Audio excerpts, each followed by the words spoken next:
এতিয়া আমি এই মানুহগৰাকীক দেখুৱাইছো, চাওক, কেন্দ্ৰীয় মন্ত্ৰী সৰ্বানন্দ সোণোৱাল, এখেতেও দিল্লীত জুবিন গাৰ্গৰ জন্মদিন পালন কৰিছে, বিশিষ্ট লোকসকল সন্মুখত আছে।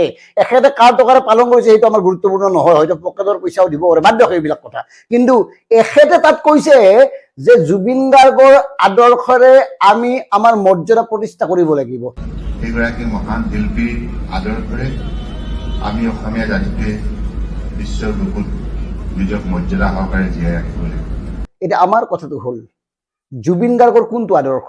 জুবিন গাৰ্গে যে অসমক প্ৰথম স্থান দিছিল, জুবিন গাৰ্গে যে অসমত অসমীয়াৰ প্ৰভুত্ব বিচাৰিছিল, আপোনালোকে এই বিষয়ে ক'ৰবাত মাতিছেনে? জুবিন গাৰ্গৰ আদৰ্শক সঁচাকৈ শ্ৰদ্ধা কৰিছেনে? কাখন বলবৎ কৰি জাপি দিয়া হ'ল।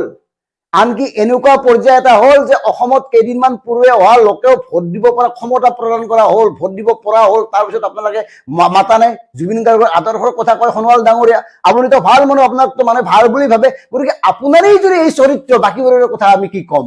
আপুনিয়েই যদি এই ধৰণে ফাঁকি কথা কয়, মিছা কথা কয়, আপুনিয়েই যদি এই ধৰণে অসমীয়া জাতিক প্ৰবঞ্চনা কৰিব পাৰে, বাকীবোৰৰ কথা আৰু কি ক'ম? গতিকে প্ৰিয় ৰাইজ, ভাবক, এখেতসকলে জুবিন গাৰ্গৰ আদৰ্শ নতুন প্ৰজন্মক ল'বলৈ আহ্বান জনায়, অথচ জুবিন গাৰ্গৰ আদৰ্শক এওঁলোকে পদে পদে অপমান কৰি আহিছে, নৎসাত কৰি আহিছে।